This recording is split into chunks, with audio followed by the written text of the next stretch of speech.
How's it going, guys? I'm Connor, and this is the Running Warehouse Test Run Race. We are here in San Luis Obispo, California, and today we will be simulating a race day scenario where we will be placing 3 of our highly knowledgeable testers into 3 popular race day models to see which carbon-plated super shoe comes out on top. Let's head on out to the roads to meet our testers and check out their full test run race shoe lineup.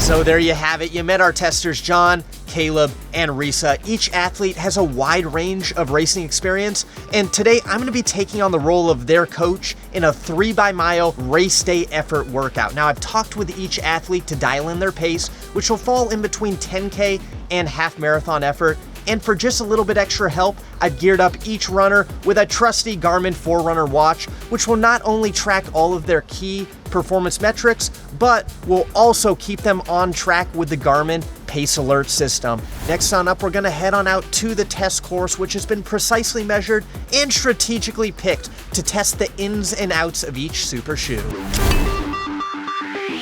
Now, today's course will start off with a light, gradual hill climb that will get progressively steeper along the way. After the first hill, the course will flatten out and each tester will be able to settle into a rhythm until they reach the halfway point, where they'll make a 180-degree turn and really open up their stride as they make their way back to the starting line, and finish off the course with a strong and fast downhill bomb. All right, our testers are just finishing up their warm-up now. Now we'll have them gear up and head to the starting line to test out their first shoe of the day, the Nike Vaporfly Next Percent 3.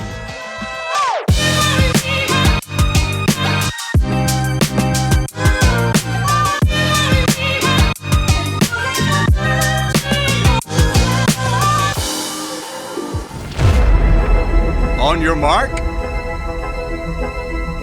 get set, go!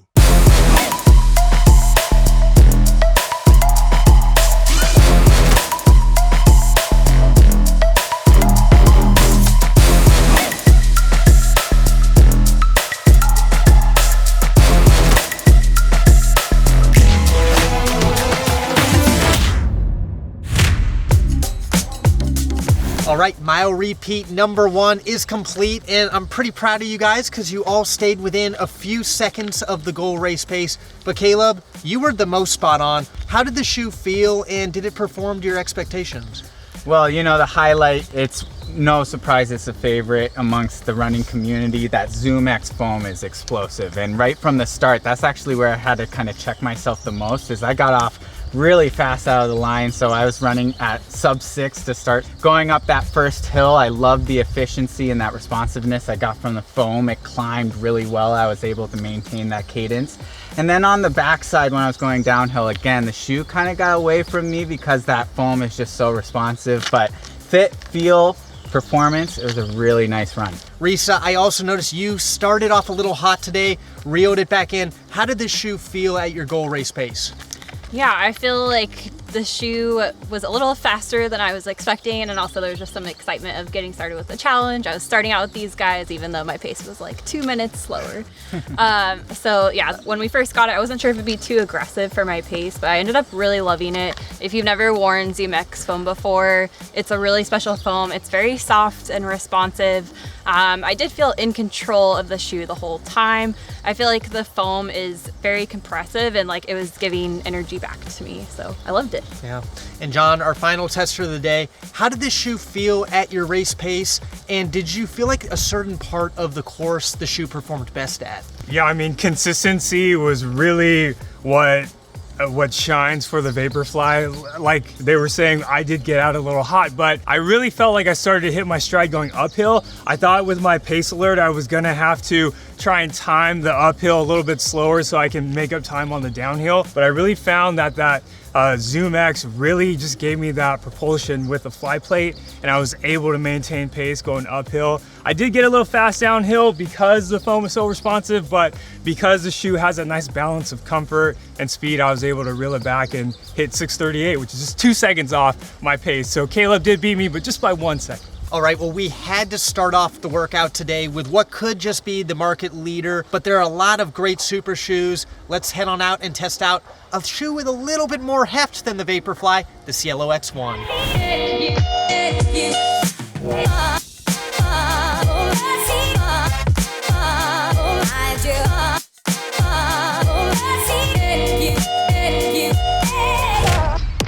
On your mark.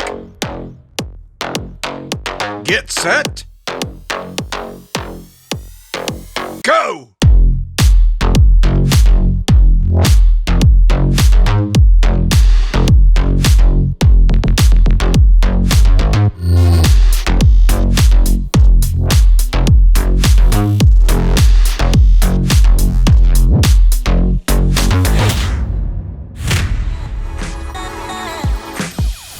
We just finished up repeat number 2, and even with a little bit heavier shoe, everyone kind of started going a little bit quicker on this repeat.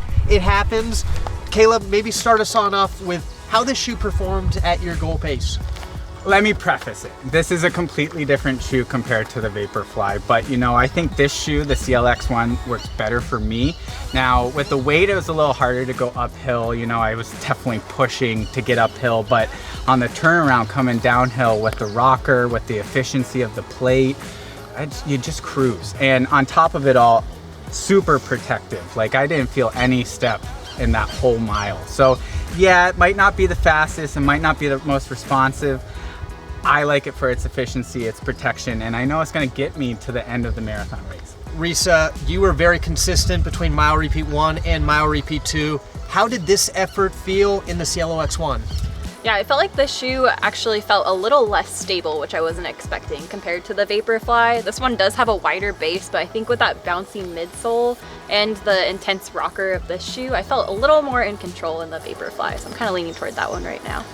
Now, last on up, John, I know you typically like to lean towards shoes that are the lightest on the market, really those elite-inspired shoes. How did the Cielo X1 perform, and was there a certain part of the course you felt like excelled at the most? Yeah, so even though I do try and generally run in a lightweight super shoe for my races, I will say the Cielo X1's really comfortable, and I found it to be that going uphill and downhill, but I do agree with these two that going uphill, I do feel like I had to exert a little bit more effort because of that weight. It felt like a waterlogged version of the Vaporfly, but going downhill was very easy because of this huge stack of PEBA foam. It just absorbed every single step. I was able to just pound the downhill. But because I was checking my pace alert and having to go faster effort going uphill and then slower effort downhill, I think overall I felt a little more tired than the first lap, like Risa was saying. But the shoe really shined going downhill, and it's just a really comfortable shoe. So a really good option for people who are looking for the most comfortable marathon racer. We've had two very different shoes. Vaporfly really on that elite performance. Cielo X1 really that comfort with bounce. Now we've got one more shoe to test out to see how it compares. We've got Metaspeed Sky Paris. Let's head on out.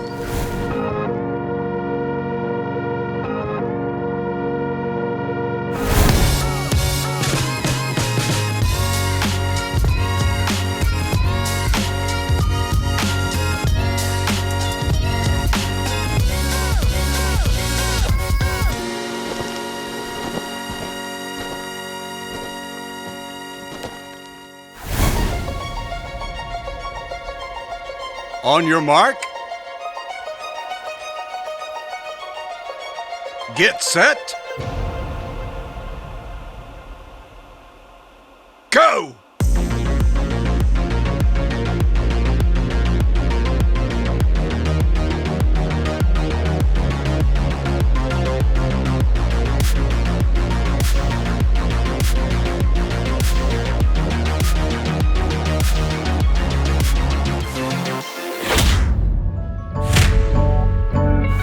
All All right, team, the workout is complete. Mile repeat number 3 was a little spicy. I knew you guys were gonna maybe pick it up a little bit, but you stayed within the range of your goal race pace. Caleb, starting on off, how was this shoe at that pace, and how did it differ from some of the other shoes?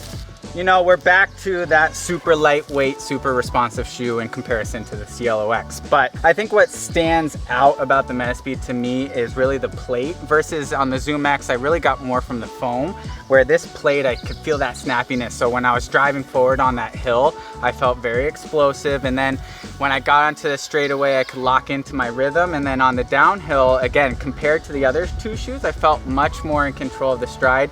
That's why I think this is really great for something like a mile repeat or the shorter, faster. And with the foam here being a little bit firmer, I really felt like I could drive force through the ball of my foot. So I felt really speedy in these shoes. I want a little more protection, you know, a little reminiscent of the Cielo X there, but I really love the feel and speed of these shoes.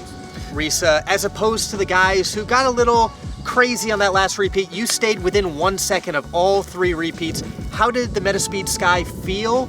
And was that underfoot sensation a little bit different than the other shoes? Yeah, the shoe definitely feels great when you are going fast. That's really what it's built for. It has more weight savings than the other ones, which does matter when you're trying to hit those faster paces. Part of that, like Caleb was saying, the plate I feel like is more aggressive in this shoe, and then the foam is firmer, so that contributes to going faster. But that being said, I'd say I'm more of a comfort-oriented runner, so at the end of the day, while this one might be on the faster end for me, I probably wouldn't choose it for a marathon distance. Yeah. And last one up, John, I know you didn't necessarily think you were going to be going much faster than your goal pace, but you cranked down that final hill. How did the Metaspeed Sky feel at that pace, and was there a certain part of the course it performed best on? I think the problem for me was that I was trying to keep up with Caleb because I thought he was pacing 6:35, but he was going so fast. I was going fast. I should have stuck with my trusty Garmin Pace Alert. The Metaspeed is fast, right? It's in the name. The foam does feel very responsive. I do agree, it does have a little bit more of a firmer feel. And with the placement of the plate, I'm just not quite sure I'm activating the foam as well as I could or felt like I did in the other two shoes, even though it goes fast. So it has a little bit more of an aggressive feel, but I would say coming downhill, like you said, I was really able to make up those seconds that I lost going uphill, even though it basically feels like an extension of your foot. It's so lightweight, it's so crazy going from the Cielo X1 to this shoe that just feels like an extension. So I was really able to go fast, but I would say that overall, I'm not sure if I would want to have that underfoot feeling for 26.2 miles. Well, now we've tested 3 different super shoes, the Vaporfly, the Cielo X1, and the Metaspeed Sky Paris. 3 amazing options with different feels underfoot. The real question is though, now that you've done the miles, you've done the testing, which shoe would you end up choosing for race day? Caleb, I'll start off with you. You know, so I did my very first marathon in the Cielo X1 a couple months ago, and you know, it got me to the line. And I think that's the biggest thing for me is when I'm preparing for a marathon, I think getting a DNF would hurt a lot more than missing my time. And I'm still in a range and building comfort with that distance where comfort and efficiency is gonna be the most important thing for me. So I'm gonna go with the Cielo X1 for the marathon distance. Now, with the Metaspeed being a little bit firmer, a little lighter, I think I'll take it for that half marathon or even 10K distance. Super fast shoe, and right, it has the protection to get me there in those shorter distances. And the Vaporfly, I felt a little bit like the Wild Thing without his glasses on, you know, a little out of control. So Cielo X for the marathon, shorter distance, I'm going Metaspeed. Now, Risa, you're also coming off a marathon. You've been testing out a lot of different shoes. Now we've got 3 great options. Which one are you leaning towards? Yeah, I feel like you could probably tell by how I described the shoes earlier, but I'm gonna go with the Vaporfly. I feel like that's a good in-between of what we had today. It's very lightweight. That foam is gonna keep me really comfortable, nice and soft as I like, and responsive. So I also feel like it's just kind of tailor-made to my feet. I have more narrow feet, so it just fits me like a glove. I have no complaints, and I think that's the best one. Now, I think both of your picks were what I figured you would choose, but John is the wild card of the group because he is very specific with your shoes. John, have we made a final decision? What's going to be your next race day shoe? As much as I value most lightweight as possible because I'm trying to hit that BQ, and every single point ounce, you know, matters. So I was thinking going into this, I would go with Metaspeed. It is the lightest shoe. It does feel extremely lightweight on foot, and maybe eventually I can graduate to the Metaspeed. If I want to hit maybe like a 250 one day, I can graduate to it, but I'm just not sure I'm running with enough power to really activate the plate and the foam in the Metaspeed. So if I were to run a marathon tomorrow, I think I would go with the Vaporfly, like Risa said. It just feels really comfortable underfoot, as well as being race ready. You get that snug fit, and it just felt consistently fast from start to finish, and so I would go with that. But we ran in some really good shoes today. Well, you're right, John. There are so many great super shoes on the market today, and I think the 3 shoes we picked were a great sampling of some of the top options, but I think it also goes to show that every runner is different. You got to test the shoes out, feel it out with your own stride, and pick what is best for your own racing needs. So there you have it. Those were our picks. If you're looking to try out any of the top super shoes on the market, you can find them here at Running Warehouse.